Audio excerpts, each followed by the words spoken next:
Quas Vix exort!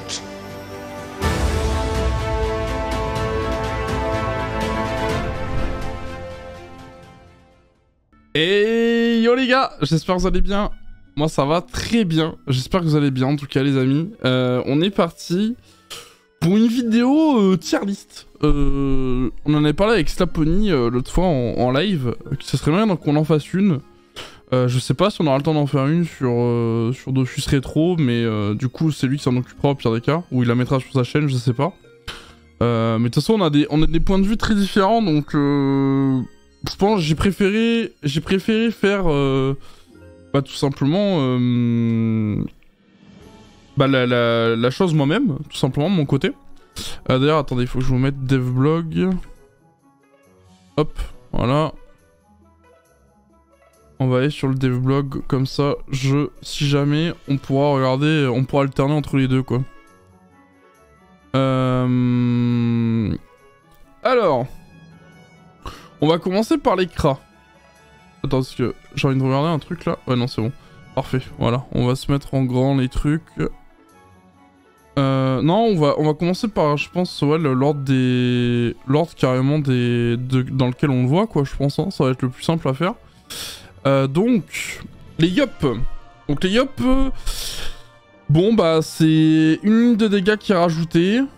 Cette nouvelle ligne, elle occasionne 2 dommages.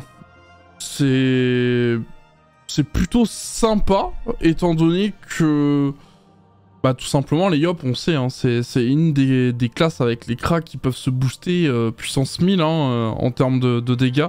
Vraiment, ils peuvent passer de petits dégâts à d'énormes dégâts en quelques spells de boost. Ils en ont beaucoup. Moi, je trouve c'est intéressant, mais c'est pas vraiment cheaté. C'est pas S, ça c'est sûr. Je pense que c'est pas A non plus. Je pense que c'est plus un B, genre moyen. C'est genre, c'est cool, mais c'est pas OP. Vous voyez ce que je veux dire? Genre, peut-être qu'à coupler à un panda qui va mettre des vulnérabilités, à un SRAM qui va enlever 25% de faiblesse, peut-être qu'un Yop va être vraiment va vraiment être surpuissant en termes de boost et du coup de dégâts qu'il fera après grâce à ça. Mais vraiment je pense en solo, en 1v1 ça peut être fort aussi, mais c'est pas incroyable quoi. Genre c'est 2 dommages, tu peux les booster avec tes sorts de dommages, hein, je dis pas, mais on va pas avoir des scores incroyables en termes de dégâts. Donc c'est un passif sympathique sans plus quoi. Ensuite, bah, dans l'ordre, c'est bah, le Kra qu'on parlait. Donc le Kra, après 2 charges accumulées, la 3ème attaque bénéficie d'un bonus de 25% de dommages finaux. C'est un passif que je trouve plutôt sympathique et qui s'accorde plutôt bien avec les Kra. Dans le sens où bah, vous pourrez faire des petits combos à base de 3ème attaque chargée qui est une punitive ou une XP, donc ça fera très très mal. À voir ce que ça peut donner. Je pense pas que ça soit S non plus. C'est fort, hein, clairement c'est fort. Ça permettra de faire des gros tours à base de... par exemple 2 flèches d'IMO, into flèche punitive ou flèche d'XP.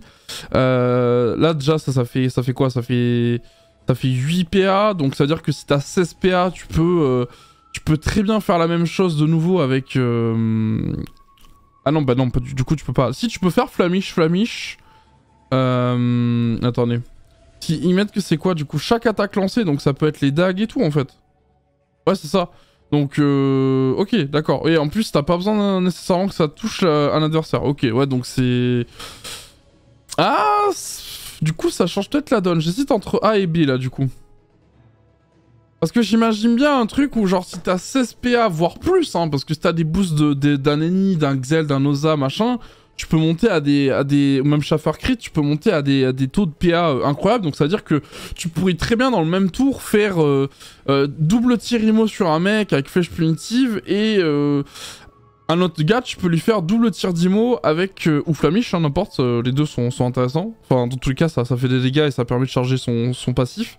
Derrière, avec une flèche d'XP. Donc, c'est vrai que... Je sais pas. J'hésite, mais je pense que ça va être B aussi, parce que je pense que c'est pas... C'est un passif très correct, mais c'est pas non plus cheater pour aller en A ou S, je pense. Donc voilà. Alors les strams, bon les strams ça va être difficile, moi je pense que c'est C, hein, c'est... Je pense que c'est pas D non plus, parce que c'est quand même intéressant, quand on va commencer le jeu, ça va être super utile, parce que les pandas n'auront pas encore leur vulné de up, les vulnés, bah c'est... En plus ça fait des faiblesses dans tous les éléments, donc c'est 25% dans tous les éléments, hein, je le rappelle, c'est vrai que je devrais retourner un peu pour... Genre c'est quand même 25% sur toutes les résistances, hein. Donc c'est... Moi je trouve ça plutôt insane. À côté de ça t'as aussi le bonus PM qui pour moi remonte un peu, tu vois, à la place d'être en D c'est en C. Parce que ça donne quand même un PM supplémentaire sur l'invisibilité d'autrui. Donc l'invisibilité d'autrui qui ne sert pas qu'à rendre invisible un pote maintenant, mais qui sert aussi à donner un PM. Donc ça peut être intéressant à booster une personne ou autre. Donc le SRAM devient un peu plus un genre de support, et en 1v1 PVP, il peut être... ça peut être intéressant, ça peut le booster un peu, donc je sais pas, on va voir. Mais je pense que ça mérite pas un B, ça mérite pas un A, ça mérite pas un S, c'est sûr. La classe, c'est vraiment pas... Bah, en fait, il y aurait eu le fait qu'ils mettent des poisons sur chaque attaque comme ils devaient faire à la base. Je pense que je l'aurais mis en B, parce que ça apporte un énorme boost de dégâts à la classe, et surtout accordé à poison insidieux, à piège empoisonné, etc. Enfin, vraiment, vous vous rendez compte, vous pouvez faire vraiment des tours où vous pouvez peut-être stacker 4-5 poisons d'un coup sur une personne. Donc les points de vie qui défilent en quelques secondes, je sais pas. En vrai, je sais pas, mais c'est vrai que c'est pas incroyable, hein. Franchement, je pense que ça mérite pas plus qu'un C, ça c'est sûr. Au niveau des sacrieurs, les sacrieurs, moi je pense que c'est un bon A, pour la simple et bonne raison que c'est fort. Donc je le rappelle, hein, palier de vitalité augmenté de 1 à 3, donc on va avoir des sacrieurs qui vont pouvoir atteindre des PV qu'on n'a jamais vu sur serveur officiel. Des bonus de dégâts, des bonus qui sont augmentés. Donc avant, normalement, c'est 200 niveau 6 un châtiment. En gros, c'est le double, hein, de ce qu'il donne normalement sur officiel. Donc c'est très fort, mais ça enlève 2 tours, je crois, il me semble. C'est 1 tour ou 2 tours? Là, j'avoue que j'ai le doute. Attendez. J'ai le doute. Attendez, je regarde juste vite fait. Sacrieur, un châtiment, ça dure combien de temps? C'est 5 tours, non c'est 5 tours, je sais pas pourquoi je pensais que ça durait 6 tours. Donc 5 tours, donc c'est... Ça enlève 1 tour quand même, donc c'est pas négligeable, mais surtout ce que je trouve un peu complexe, enfin qui fait que pour moi ça vaut pas un S, c'est que il subit quand même beaucoup plus de dégâts que ce qu'il subissait sur sa officielle. Donc je pense que c'est un bon équilibrage, du coup ça fait que ça peut pas forcément être God tier quoi, tout simplement. On va mettre d'ailleurs S God tier je pense, comme truc. Je pense que pour moi vraiment le S c'est God tier, hein. Vraiment c'est le truc, il a pas de comment, d'opposant on va dire. Ensuite au niveau du Xelor, alors le Xelor je suis un peu mitigé. On le rappelle, plus le sort coûte coûte des PA élevés, plus il va faire de dommages. Donc je sais pas, c'est vrai que du coup ralentissement etc font des dégâts maintenant, mais est-ce que c'est vraiment si broken que ça? Honnêtement, je ne pense pas. Je pense que ça vaut un B. Je pense que ça vaut un B, hein. Vraiment, c'est pas un passif incroyable pour moi. Vraiment, c'est pas un passif incroyable en termes de... Ouais, ça rajoute un peu de dégâts au Xelor, ce qui lui manque parfois quand tu le vois en aggro ou en PVM. Mais je pense que ça sera pas incroyable. Franchement... C'est pas une classe qui m'a... Ouais, bon d'accord, on arrive vraiment... Là, on arrive vraiment... bon, on arrive... ouais... bah, clairement, pour moi, c'est la classe God tier actuellement du jeu. Iniripsa, donc je le rappelle, les coûts en PA sont réduits. Donc par exemple, là, on a l'exemple du mot curatif, qui normalement coûte 3 PA au niveau 6. et qui te coûte, je crois, 4-5 PA dans les niveaux 1, il me semble. Je vais vérifier si vous voulez pour être sûr. Parce que j'avoue que le niveau 1 de certains spells, je m'en rappelle pas. Ouais, non, c'est 6 PA, pardon. Donc, ça veut dire que vous imaginez, hein, quand même. Vous arrivez, votre mot curatif, vous avez presque limite pas envie de le up pour le début de l'aventure. Parce que tout simplement, ça vous donne déjà 5 à 11 de dommages. En gros, le nombre de soins que ça donne, donc fixe, bah ça vous donnera le même nombre de dommages. Donc par exemple, vous voyez, niveau 6, ah oui d'accord, ça donne des pourcentages de dommages finaux du coup. Ouais, c'est un peu comme les Nutrophes, etc, on verra après. Mais du coup, vous voyez, 13 à 19, du coup ça donnera 13 à 19 bonus de dommages fixes. Donc c'est quand même insane, faut imaginer que par exemple le mot soignant, niveau 6, il donne 11 à 14 en points de vie. Et en crit, il peut aller jusqu'à 20. Donc je sais pas si les crits sont... Je pense pas que ce soit pris en compte les crits du spell. Oui, évidemment, je l'ai pas mis, mais le mot de reconstitution et le mot d'altruisme ne donneront pas le même bonus de dommage, hein, évidemment, sinon ce serait trop cheaté, clairement. Mais c'est quand même cheaté, quoi. Vraiment, c'est vraiment cheaté, vraiment, je comprends pas comment on a pu up autant... Bon, après, c'est temporiste, c'est pas très grave, c'est pour le fun, c'est pas la mort. Mais c'est vrai que je trouve que déjà... donner des dommages fixes à la personne qui est soignée, c'est déjà très fort, mais en plus lui réduire les coûts en PA de ses spells, c'est un peu abusé je trouve. Mais bon, on verra bien, mais en tout cas pour moi c'est vraiment la classe God tier par excellence, hein, clairement. D'ailleurs c'est vrai que j'ai pas mis d'ordre pour ça, mais je pense que l'ordre est plutôt sympa là-dessus. Je pense que je mettrais Kra, Yop, Xelor, hein, clairement, en termes de trucs. En plus après les mêmes... Enfin c'est pratiquement les mêmes... Ouais, les mêmes... C'est pratiquement la même chose, hein. Ça rajoute toujours des dégâts, donc bon. Ensuite, le FK, donc chaque armure donne un bonus différent. Donc armure terrestre des dommages, armure incandescente des coups critiques, armure aqueuse bonus PA et armure venteuse PM. Bon, c'est sympa, mais c'est pas... c'est pas incroyable, j'hésite entre C et D en vrai. Hein. Si je le mets en C, je pense que ça va être avant le SRAM, évidemment. Parce que tout simplement c'est quand même meilleur que le SRAM hein, en termes de façon... Enfin je pense que le FK sera vraiment très utile en PVM pour l'aventure temporiste, ça c'est clair et net. Beaucoup plus que le SRAM à un certain niveau. Mais je pense que... Ah j'hésite à le mettre en B en vrai. Hein. Non je vais le laisser en C, le FK parce que je pense que c'est pas un bonus non plus incroyable. Alors on attaque le Sadida, donc poison latent, donc à chaque attaque qu'il fera, donc par exemple là on a le ronce agressive, ça met un petit poison qui dure un tour, donc c'est à dire qu'il durera juste le tour où le mec se prendra les dégâts, à part s'il se fait des buffs évidemment, j'imagine que c'est débuffables, il me semble pas qu'il l'ait mis dans les trucs, non, j'ai pas l'impression. Ils l'ont pas mis dans les détails, mais je pense que c'est débuffable comme poison, vu que, bon, c'est un poison, donc logiquement c'est débuffable. Mais vous voyez, hein, c'est quand même 14 de dégâts, hein, pour prendre un exemple tout con, hein, mais le poison paralysant, qui est le poison par excellence, il fait perdre 2 points de vie par PA utilisé, donc ça va jusqu'à 200 et quelques de dégâts à peu près, vu que c'est des dégâts neutres. Non mais en fait c'est pas le bon exemple, qu'est-ce que je raconte moi? Le bon exemple faudrait que je montre tremblement. Ouais voilà c'est ça, tremblement. Tremblement bah c'est 7 de dommages, donc vous voyez c'est quand même le double au niveau 6. Bon après il faut être niveau 6 hein, sur la ronce aggro c'est quand même 160. C'est quand même dans un peu de level mais bon on a x3 XP donc ça va aller très vite. Je pense que la première semaine je ne serais même pas étonné de voir des mecs level 199 honnêtement. Ça serait même pas étonnant. Mais voilà vous voyez tremblement c'est 7 de dommages.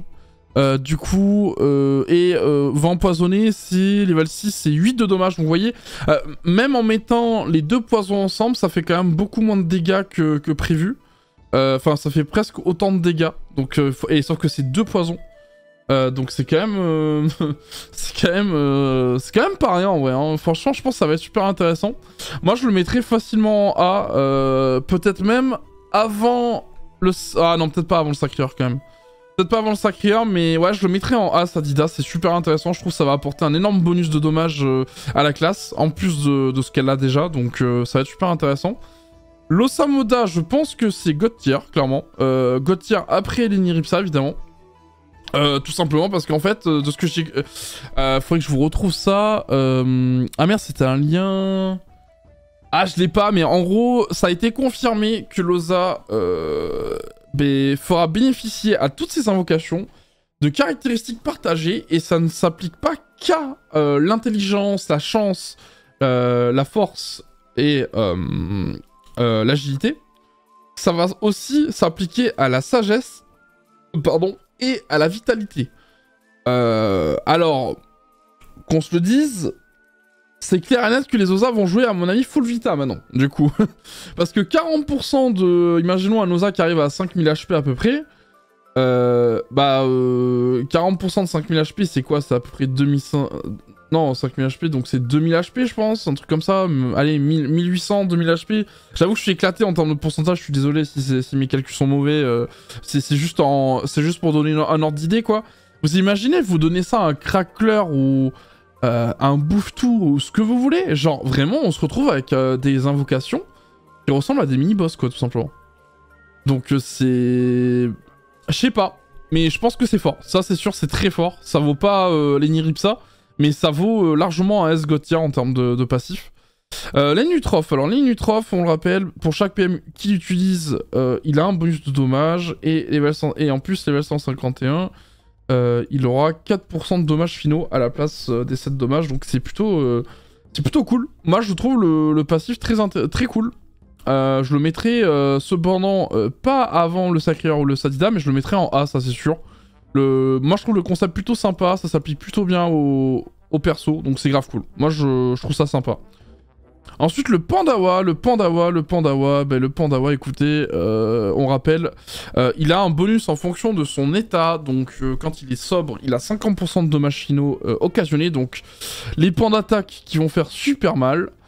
Ça c'est clair et net, va falloir faire très attention. Les dégâts, à mon avis en PVM, je me demande si même limite le panda ne va plus trop faire de vulné, mais va juste plutôt taper en fait, parce que 50% de dommages finaux c'est quand même énorme. Non en vrai il va quand même placer et faire son taf et tout, mais entre deux tours de vulné il pourra taper, donc ça ajoutera un peu plus de facilité à tomber les boss, donc c'est plutôt cool. En plus couplé à un SRAM, je pense que c'est super intéressant. Voilà. Et Etasoul, il gagne 2 PA de PM. C'est clair que pour le PVP, c'est incroyable, franchement. Ça permet de faire beaucoup de choses en plus. Presque une gueule de bois supplémentaire, il me semble. Que gueule de bois, c'est 3 PA, non niveau 6, dans mes souvenirs. Ouais, voilà, c'est ça, 3 PA, donc c'est pratiquement une gueule de bois. Mais surtout, ça peut être tout simplement, tout con, hein, mais ça peut être un pendant le cul gratuit quand c'est level 6. Ça peut être un lait de bambou gratuit aussi également. Donc c'est pas dégueu non plus. Qu'est-ce qu'il y a d'autre? Ah bah non, du coup, bah non, parce que tu perds les PA quand tu te lait de bambou. Donc ouais, non, c'est nul à chier en fait, j'ai rien dit. Non, c'est pas dingue. Mais par contre, ça peut être bien pour peut-être d'autres choses, genre... en vrai, j'en sais rien, pour l'instant, on peut... Bah si, c'est une souillure gratuite. C'est une souillure gratuite, c'est vrai. C'est une souillure gratuite en vrai. Donc en vrai, si t'es 1 sur 2, c'est pratique hein, pour des buffs en boss ou même avec un mec en PVP. Ça peut être intéressant. Moi, je mettrais le panda, du coup... je le mettrais en A, mais vraiment à la toute fin des A, je pense. Pour la simple et bonne raison que c'est plutôt sympa comme truc, mais c'est pas cheaté non plus. Voilà. Et Ekaflip le dernier. Ekaflip, je pense... Alors, merde, c'est vrai que je vous ai même pas dit. Ekaflip, bah c'est simple, hein, je suis con, je sais pas pourquoi je cherche, mais en gros c'est juste que tous ces spells, donc seulement ces spells, sont 1 sur 2 de base, voilà. Donc il n'y a pas besoin de se mettre 1 sur 2 avec un turquoise et tout, ça sera possible que pour avoir Schaffer, crit, arachne crit, etc. Enfin voilà, vous voyez le bordel. Mais tous ces spells de base, donc bluff, roulette, récop, tout ce que vous voulez, tout sera sur 1 sur 2 de base. Donc je pense que c'est quelque chose de très fort pour l'early game. Mais je pense que ça vaut un B, mais un B, un bon B quoi. Genre, je pense que ça vaut limite un B+, tu vois, entre le A et le B. Pour la simple et bonne raison que les bluffs et autres spells de l'Ekaflip sont quand même sujets à être très forts quand c'est un crit. Donc si tu as le crit dès le level 1 sur tes spells, genre c'est trop fort en fait. Ça va vraiment littéralement accélérer le jeu, rien que pour l'Ekaflip. Donc voilà. Mais du coup, voilà ma tier list, c'est terminé. Je mettrai pas de perso en D parce que, pour la simple et bonne raison que SRAM, vu qu'il y a un bonus d'invisibilité, enfin PM, en fait j'aurais mis en D le SRAM, je pense, s'il y avait eu que le 25% de faiblesse, je l'aurais mis en D, je pense. Mais vu qu'il y a quand même le petit PM supplémentaire sur les sorts d'invisibilité, je pense que c'est quand même super intéressant, ça rajoute un truc un peu plus sympa à la classe.